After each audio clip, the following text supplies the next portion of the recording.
Dear students, आज हम समझेंगे कक्षा 12वीं का फिजिक्स का अध्याय 1 का 11वां क्वेश्चन अपना है।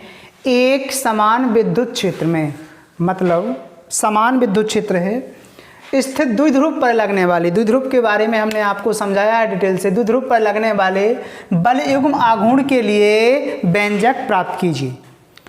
तो हमारे पिछले अध्याय के 10 क्वेश्चन हो चुके थे। हम आपको बिल्कुल बोर्ड एग्ज़ाम की तैयारी के हिसाब से ही बिल्कुल क्वेश्चन पढ़ा रहे हैं।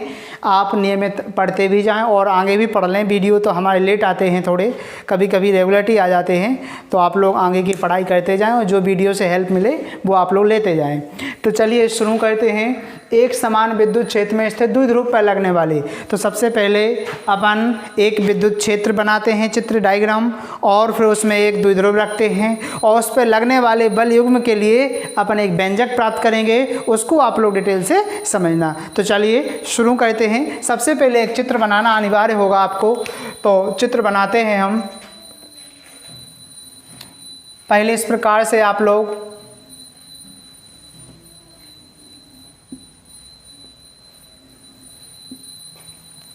समान दूरी पर इस प्रकार से आप एक विद्युत क्षेत्र तैयार कर लेना। ये अपना विद्युत क्षेत्र तैयार हो गया। एक समान विद्युत क्षेत्र है अपना ये, और इसमें हम एक द्विध्रुव रखेंगे। अपन इसमें एक द्विध्रुव रखेंगे और द्विध्रुव माना कि अपना ये द्विध्रुव है।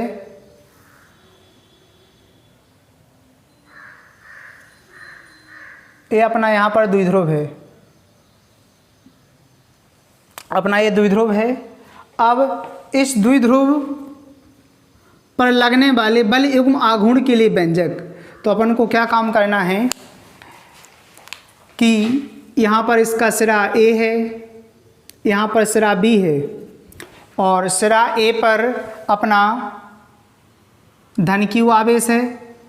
जो सिरा A है अपना, इस पर अपना धन Q आवेश है, और सिरा जो अपना B है इस पर अपना ऋण Q आवेश है, ऋण Q आवेश है सिरा B पर।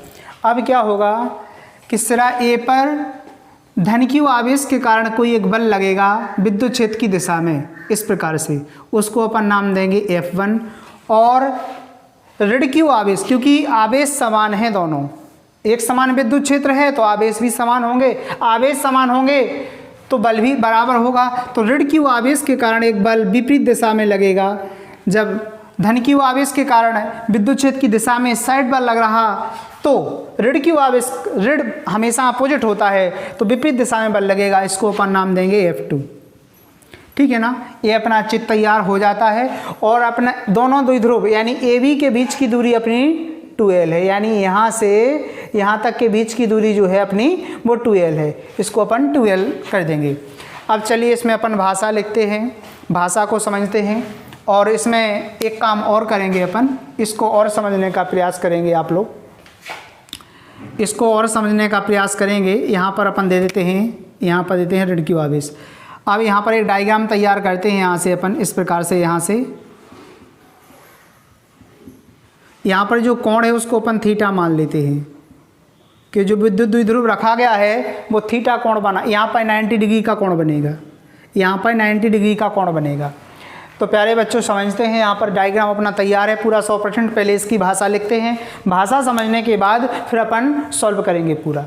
तो अपन सबसे पहले लिखेंगे, इसमें चित्र बनाने के बाद भाषा लिखेंगे। उसमें लिखा है एक समान विद्युत क्षेत्र में, तो अपन लिखेंगे कि माना कोई द्विध्रुव, या अपन लिखेंगे माना AB द्विध्रुव एक समान विद्युत क्षेत्र में थीटा कोण बनाते हुए रखा गया है, जिसके A सिरे पर धन Q आवेश स्थित है तथा B सिरे पर ऋण Q आवेश स्थित है, तथा दोनों आवेशों के बीच की दूरी 2L है। इतना अपन भाषा लिखते जाएंगे चित्र को देखते हुए। फिर अपन लिखेंगे कि धन Q आवेश पर एक बल F1 लगता है। F1 का मान दे देंगे अपन QE, दोनों बराबर हैं। यहाँ पर भी F2 का मान भी अपन Q लिख देंगे। अपन लिखेंगे फिर कि धन Q आवेश के कारण विद्युत क्षेत्र की दिशा में एक बल F1 बराबर QE लगता है, तथा ऋण Q आवेश के कारण विद्युत क्षेत्र की विपरीत दिशा में एक बल F2 बराबर QE क्यू ई लगता है, क्योंकि बल दोनों बराबर होंगे, क्यू ई लगता है। और ये दोनों बल क्योंकि बराबर है, एक बल युग्म का निर्माण करेंगे, क्योंकि जितनी बल जे होगा उतनी बल जे होगा। तो जब जे इस साइड खींचेगा जिस साइड, तो जो द्विध्रुव अपना ए बी है इसको विद्युत क्षेत्र की दिशा में लाने का प्रयत्न करेंगे या प्रयास करेंगे।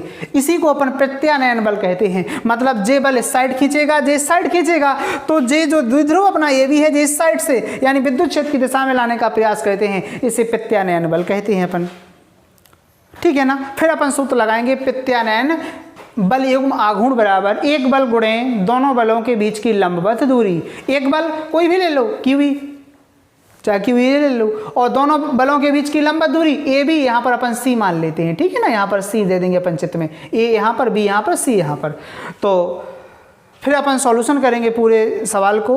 तो चलिए देखते हैं। पहले अपन भाषा हमने नोट करके दिखाई दी आपको, या फिर बाद में दिखा देंगे, या फिर अभी दिखाते हैं। चलिए, मैं आशा करता हूँ आपको इतना समझ में पूरा आ गया होगा और पूर्णतः आप लोगों ने क्वेश्चन समझ लिया होगा। और भाषा एक बार हम सुनाते हैं, आप लोग सुनते जाइएगा, आप नोट साथ में कर सकते हैं। हम नोट करके नहीं दिखा रहे, पहले चित्र बनाएंगे फिर भाषा लिखेंगे। तो भाषा को हम नोट बोल के दिखा रहे, आप नोट कर लेना। पहले अपन लिखेंगे, माना ए बी द्विध्रुव एक समान विद्युत क्षेत्र में थीटा कोण बनाते हुए रखा गया है। पहले इतना लिख लेंगे। इसके जस्ट बाद लिखेंगे अपन कि इसके ए सिरे पर धन क्यू आवेश स्थित है तथा बी सिरे पर ऋण क्यू आवेश स्थित है, ऋण क्यू आवेश स्थित है, तथा दोनों आवेशों के बीच की दूरी 2l है। ये भाषा लिख लेंगे। फिर अपन लिखेंगे कि धन क्यू आवेश के कारण विद्युत क्षेत्र की दिशा में एक बल F1 बराबर QE लगता है, तथा ऋण क्यू आवेश के कारण विद्युत क्षेत्र की विपरीत दिशा में, क्योंकि यहाँ पर विपरीत दिशा में एक बल F2 बराबर QE लगता है। ये दोनों बल एक बल युग्म का निर्माण करते हैं। इतना लिख लेंगे। और ये दोनों बल या यह बल युग्म या ये दोनों बल द्विध्रुव को विद्युत क्षेत्र की दिशा में लाने का प्रयत्न करते हैं। इसे प्रत्यानयन बल कहते हैं। ठीक है ना। और इसके जस्ट बाद अपन जैसी भाषा लिख जाएगी सो यहाँ से आप नोट करना, प्रत्यानयन बल युग्म आघूर्ण बराबर सूत्र होता है एक बल गुणे दोनों बलों के बीच की लंबवत दूरी। अब प्यारे विद्यार्थियों देखें, यहाँ पर एक बल युग्म आघूर्ण को दर्शाते हैं अपन टाउ से, तो यहाँ पर टाउ लिख देंगे। एक बल, अब एक बल कोई भी ले लो, क्यूई, सब दोनों बल बराबर हैं, तो अपन ने क्यूई ले लिया। यहाँ पर दोनों बलों के बीच की लंबवत दूरी, तो दोनों बल जो यहाँ पर इस साइड लग रहा है, इस साइड, तो ये AC जो होगी, जो लंबवत दूरी होगी, तो अपन लिख देंगे AC। इसे दे देंगे अपन समीकरण नंबर 1। अब प्यारे विद्यार्थियों यहाँ पर अपन देखते हैं, यहाँ पर एक समकोण त्रिभुज ABC बन रहा अपना। अपन को पता है कि यहाँ पर अपन को कर्ण दिया गया है और लंब की बात AC कही गई है, तो कर्ण और लंब बटे कर्ण जो सूत्र है वो होता है साइन थीटा का। तो अपन लिखेंगे समकोण त्रिभुज ABC में चलेंगे और साइन थीटा के हिसाब से अपन साइन थीटा का सूत्र लगाकर इसको सॉल्व करेंगे। तो अपन लिखेंगे आगे, समकोण त्रिभुज ABC में, समकोण त्रिभुज ABC में चलेंगे अपन और फिर लिखेंगे अपन साइन थीटा बराबर क्या होता है सूत्र, लंब बटे कर्ण। लंब बटे कर्ण क्यों लगाया, साइन ही का क्यों लगाया, क्योंकि हमारे पास कर्ण पहले से था और AC की बात है यहाँ पर, इसलिए अपन ने साइन का लगाया। अब देखते हैं लंब क्या है अपना, लंब अपना AC है, कर्ण क्या है साइन थीटा वाले लिखेंगे अपन इसी प्रकार से। हाँ, और कर्ण क्या है अपना 2l। अब प्यारे बच्चों देखें, अपन को AC का मान चाहिए तो 2l का 3 गुणा हो जाएगा, तो अपना आ जाएगा AC बराबर 2l साइन थीटा, समीकरण नंबर 2। और अब बस आंसर ही आ गया। AC का मान समीकरण 2 से समीकरण 1 में अपन रख देंगे यहाँ पर AC का मान, सो अपना आंसर निकल के आ जाएगा। तो अपन इसके जस्ट बाद भाषा लिखेंगे, इसके जस्ट बाद अपन भाषा लिखेंगे AC का मान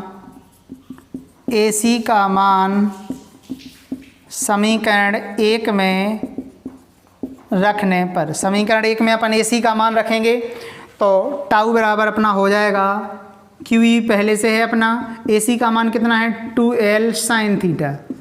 और प्यारे विद्यार्थियों अपन को द्विध्रुव आघूर्ण का अपन को सूत्र पता ही था कि P बराबर 2QL, आपने पिछले वीडियो देखे होंगे तो आपको पता होगा। तो अपन को पता है 2QL, इसके स्थान पर अपन क्या लिख सकते हैं, P लिख सकते हैं। तो अपन टाउ बराबर लिख देंगे 2QL के स्थान पर लिख देंगे अपन क्या, P और E का E और साइन थीटा का साइन थीटा।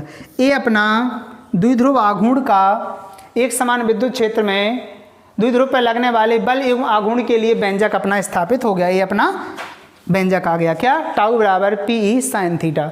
तो मुझे आशा है इतना आपको इस सदिश रूप में भी लिख सकते हैं इसे अपन, टाउ बराबर P सदिश और क्रॉस E सदिश, ऐसा भी लिख सकते हैं अपन इसे। तो चलिए, मुझे आशा है आपको इतना समझ में ज़रूर आ गया होगा और आप लोग नियमित जो मैं वीडियो डाल रहा हूँ उनको समझें बिल्कुल परीक्षा, और जो मैंने भाषा बताई थी उसको आप लोग नोट जरूर कर लेना। चित्र में कुछ नहीं है, चित्र बिल्कुल सिंपल है। यहाँ पर A, यहाँ पर B, द्विध्रुव अपने हिसाब से इसे सेट कर लेना, इसमें कोई दिक्कत नहीं है। इस चित्र को छोटा बड़ा भी कर सकते हैं, कोई प्रॉब्लम नहीं, ठीक है ना। तो आप समझने का प्रयास आपने किया है, मुझे आशा है। फिर इसके बाद मिलते हैं अगले वीडियो में। थैंक यू, धन्यवाद।